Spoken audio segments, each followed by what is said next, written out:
РМС «Репаблик» – британский океанский лайнер. Это лайнер с паровым двигателем, был построен в 1903 году и имел название «Коламбас».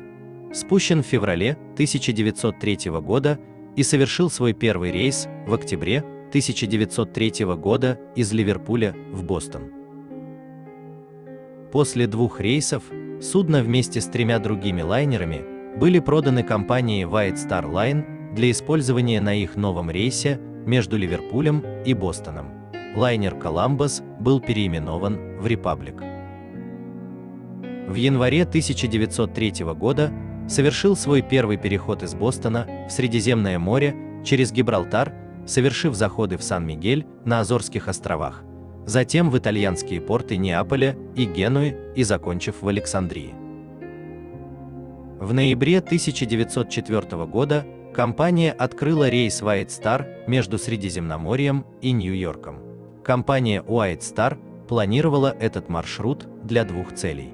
Во-первых, они стремились создать рынок круизных возможностей для богатых американских пассажиров. Поскольку ее просторные и роскошные номера в 1 и 2 классе привлекали множество богатых отдыхающих, за что он получил прозвище «миллионеры».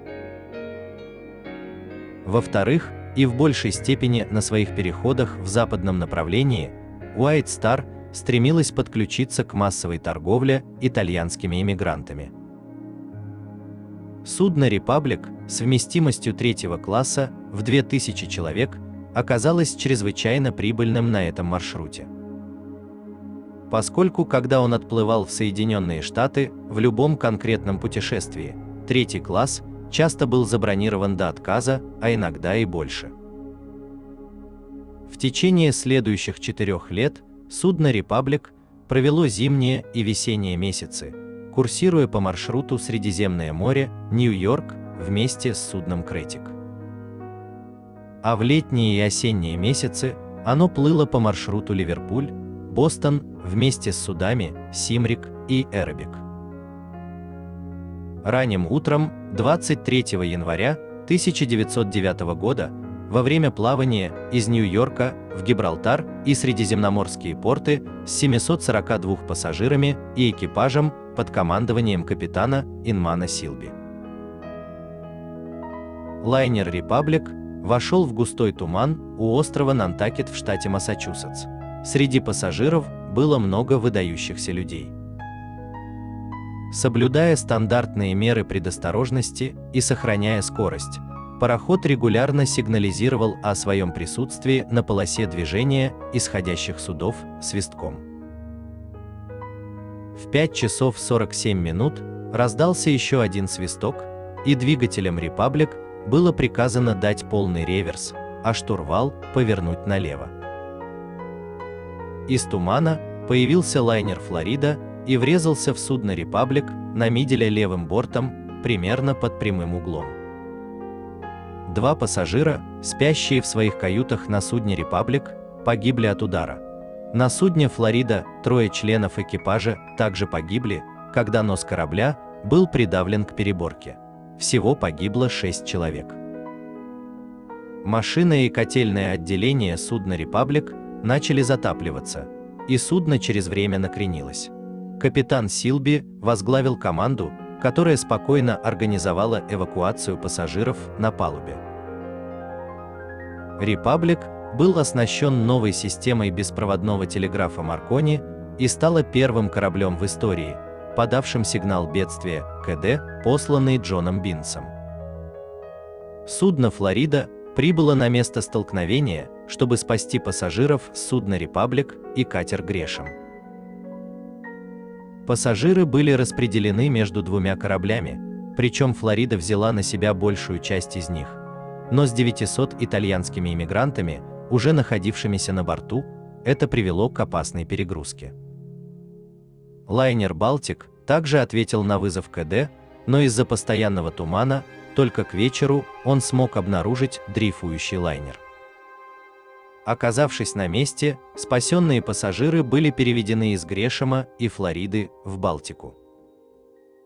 Из-за повреждения судна «Флорида» пассажиры-иммигранты также были переведены на судно «Балтика», но чуть не вспыхнул бунт, когда им пришлось ждать, пока будут переведены пассажиры первого класса «Репаблик».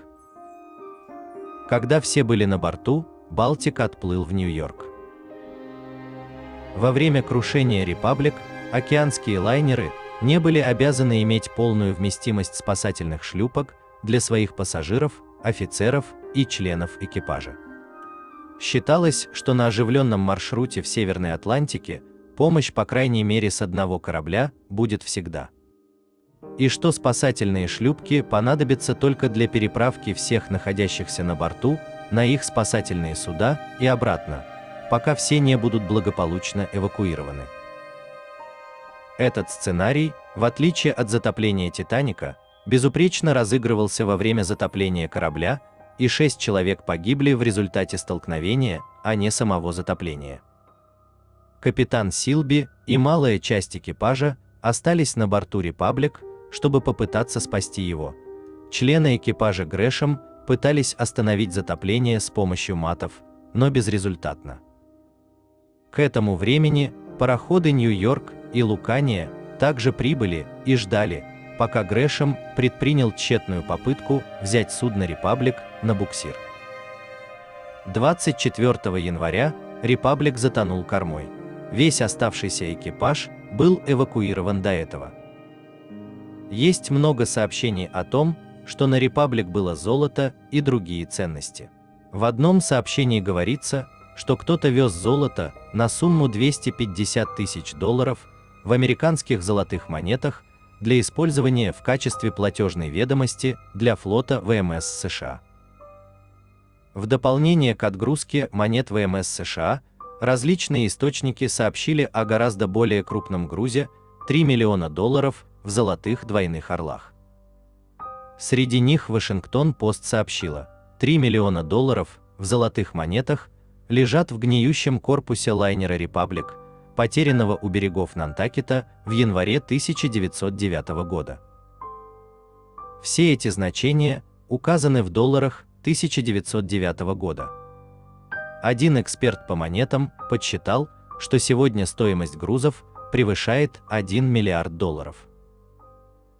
«Репаблик», поврежденный в результате столкновения, буксировал в Нью-Йорк катер береговой охраны Грэшем, когда он затонул на глубине 240 футов.